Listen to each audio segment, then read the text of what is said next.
तर नमस्कार मित्रांनो, इयत्ता 10वी मधून 11वीत जाणाऱ्या मुलांसाठी एकदम खुश खबर आहे. पहिल्यांदाच मित्रांनो आपण अशा प्रकारचा एक कोर्स इंट्रोड्यूस करतोय. म्हणजे सर्व मुलांसाठी हा पहिल्यांदाच कोर्स आहे. तो म्हणजे 10वी मधून 11वीत जाणाऱ्या विद्यार्थ्यांसाठी एक इंग्लिशचा कोर्स आहे.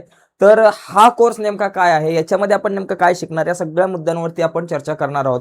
बघा मित्रांनो, हा सुट्ट्यांचा काळ आहे 2 महिन्यांचा. तुमचं कॉलेज जे आहे ते जवळपास 2, 2.5, 3 महिन्यानंतर सुरू होईल. पण या 3 महिन्यांमध्ये तुम्ही हा इंग्लिशचा जो कोर्स आहे, तो कोर्स पूर्ण जर केला तर तुमचं खूप म्हणजे जवळपास 50% काम जे आहे ते सोपं होईल. तुमच्या इंग्लिशमध्ये इम्प्रूव्हमेंट होईल. तर या कोर्समध्ये नेमक्या कुठल्या कुठल्या गोष्टी आपण पाहणार आहोत, त्यावर चर्चा करूयात. पण हा कोर्स मी का घेतोय याचं कारण एक आहे. बऱ्याच मुलांनी सांगितलं की सर इंग्लिशमध्ये आम्हाला बोलता येत नाही, इंग्लिश वाचताना अडचणी येतात. तर त्या संदर्भातला एखादा कोर्स तयार करा. तर हा कोर्स नेमका काय आहे, याच्यामध्ये आपण काय बघणार आणि या कोर्सचा फायदा तुम्ही 11वी मध्ये गेल्यानंतर 12वी मध्ये गेल्यानंतर 101% होणार आहे. जवळपास हा 60 दिवसांचा कोर्स आपला असणार आहे. त्याच्यामध्ये बऱ्याचशा गोष्टी रोज संध्याकाळी आपण 7 वाजता या कोर्सच्या संदर्भात एक व्हिडिओ अपलोड करणार. त्याच्यामुळे हा संपूर्ण कोर्स बघा.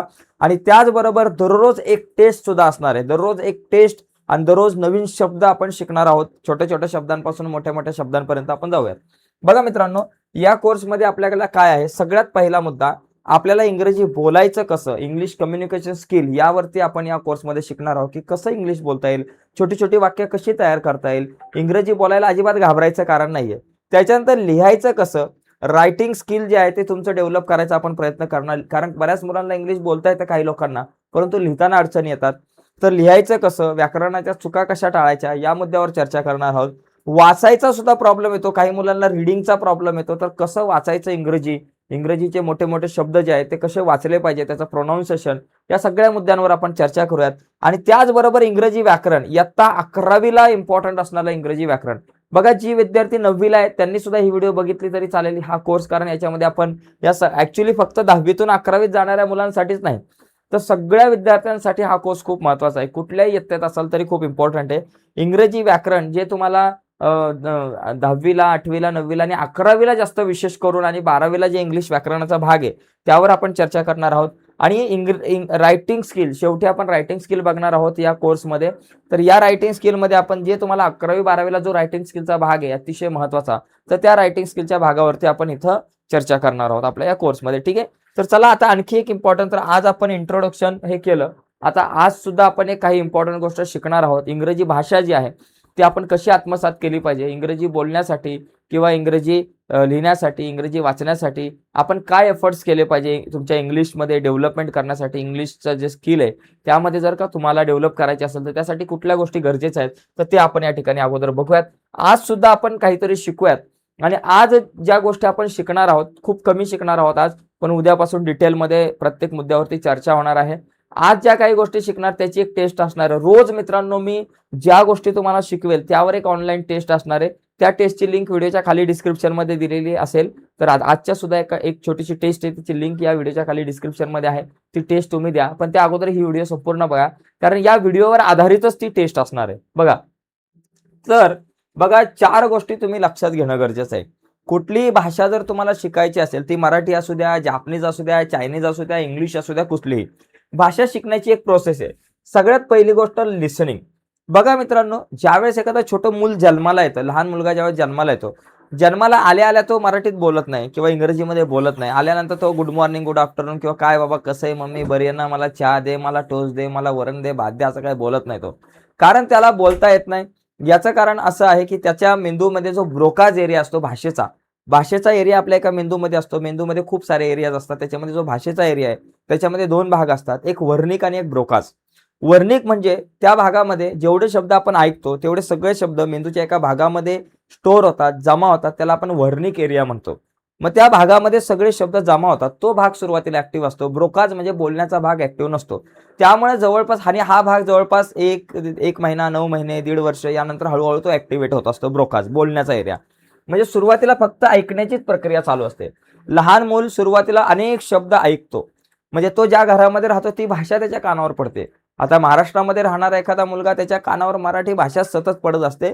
त्याच्यामुळे तो पटकन मराठी भाषा बोलतो. 1-1.5 वर्षानंतर, 2 वर्षानंतर तो भाषा बोलायला लागतो. त्याच्यानंतर तो भाषा बोलायला लागतो. जी भाषा ऐकलेली आहे, जे शब्द बोललेले आहेत तोच तो जे शब्द त्याच्या कानावर पडलेले आहेत तेच तो शब्द ऐकतो.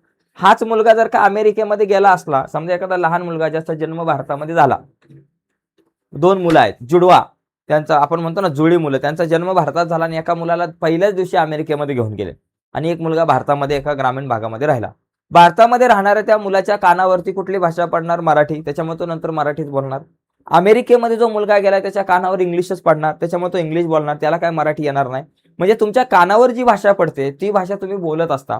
त्याच्यामुळे आपल्या कानावरती सुद्धा तशीच इंग्लिश भाषा बोलली पाहिजे तर आपण इंग्लिश भाषा पडली पाहिजे तर आपण बोलणार. म्हणजे सगळ्यात पहिली गोष्ट ऐकणं महत्वाचं आहे, त्याच्यानंतर बोलणं आणि नंतर मग आपण वाचायला शिकतो, शाळेत जातो, वाचायला शिकतो आणि नंतर मग लिहायला शिकतो.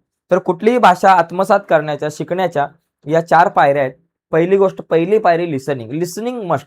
त्याच्यामुळे मित्रांनो या 2 महिन्यामध्ये जास्तीत जास्त ऐका.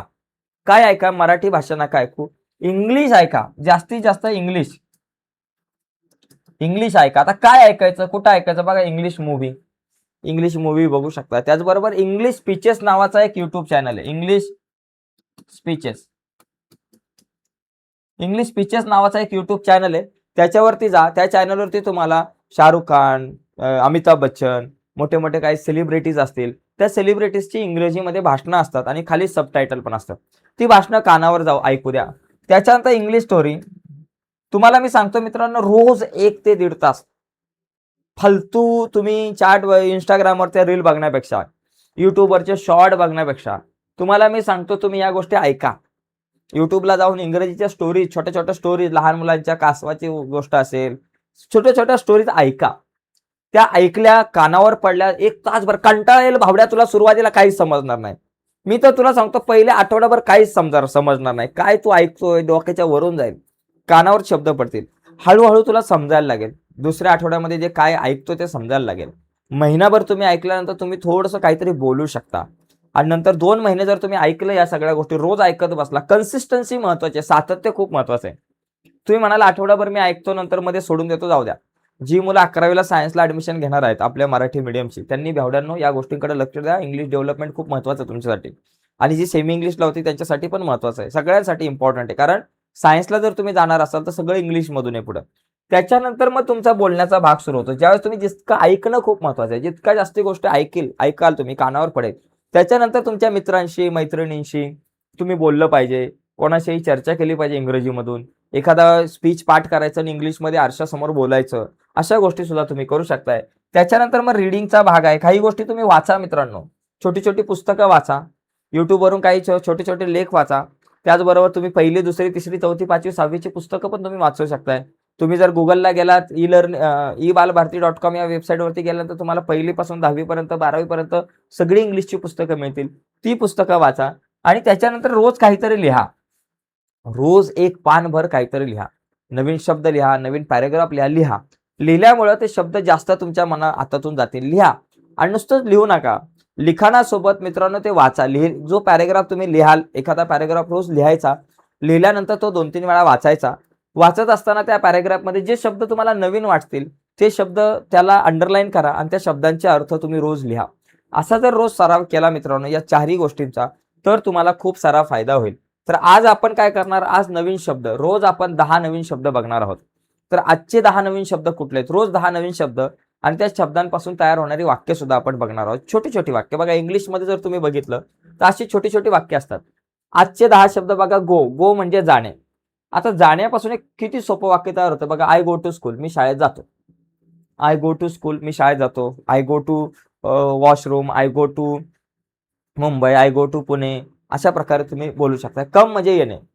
मग बाबा I came home, I come home, मी घरी येतो. ईट म्हणजे खाणे, आय ईट फूड. किती सोपी वाक्य, आय ईट फूड. नुसतं आय गो जरी म्हटलं ना तरी एक वाक्य तयार होतं. आय गो म्हणजे मी जातो. आय कम एवढं जरी म्हटलं तरी एक वाक्य तयार होतंय कम पासून. ईट, आय ईट म्हटलं तरी मी खातो, एवढं वाक्य तयार होतंय. ड्रिंक म्हणजे पिणे, I drink water, he drinks water, मी पाणी पितो.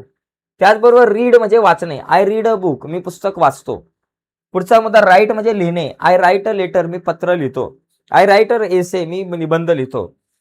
त्याच्यानंतर बघा प्ले म्हणजे खेळणे, I play cricket, me cricket खेळतो. स्पीक म्हणजे बोलणे, I speak English, me English बोलतो. आय स्पीक मराठी, मी मराठी बोलतो. वॉक म्हणजे चालणे, आय वॉक डेली, मी रोज चालतो, दररोज चालतो. सी म्हणजे पाहणे, आय सी अ बर्ड, मी पक्षी पाहिला. तर मित्रांनो हे वाक्य जरा तुम्ही नीट समजून घ्या, नुसती समजून नका घेऊ, लिहून घ्या. एक वही करा मित्रांनो, आपला जो हा कोर्स आहे संपूर्ण 60 दिवसांचा, त्यासाठी एक वही करा आणि या वहीमध्ये मित्रांनो खूप इम्पॉर्टंट मुद्दे सगळे जे काही असतील ते सगळे लिहून घ्या, नोट्स लिहून घ्या. आता ही जी आजची जी पीपीटी आहे ती सगळी पीपीटी तुम्हाला हवी असेल तर व्हिडिओच्या खाली डिस्क्रिप्शनमध्ये लिंक असेल, त्या लिंकवर तुम्हाला ही पीपीटी मिळेल, पहिली गोष्ट. दुसरा मुद्दा, तुम्हाला एक ऑनलाईन टेस्ट सुद्धा द्यायचे, लिंकवरती एकच लिंक आहे, त्या लिंकवर क्लिक केल्यावर तुम्हाला ही पीपीटी पण मिळेल आणि ऑनलाईन टेस्ट सुद्धा तुम्हाला देता येईल. तर ऑनलाईन टेस्ट नक्कीच द्या, म्हणजे आजचा विषय तुम्हाला किती कळाला तो तुम्हाला त्या ऑनलाईन टेस्टच्या माध्यमातून समजेल. तर व्हिडिओच्या खाली डिस्क्रिप्शनमध्ये ऑनलाईन टेस्ट आहे, त्या लिंकवर क्लिक करून ऑनलाईन टेस्ट द्या. आजचा विषय किती कळाला हे तुमच्या लक्षात येईल. तर आजच्या चर्चेत मित्रांनो इथेच थांबूयात. बाय सर्वांना, धन्यवाद.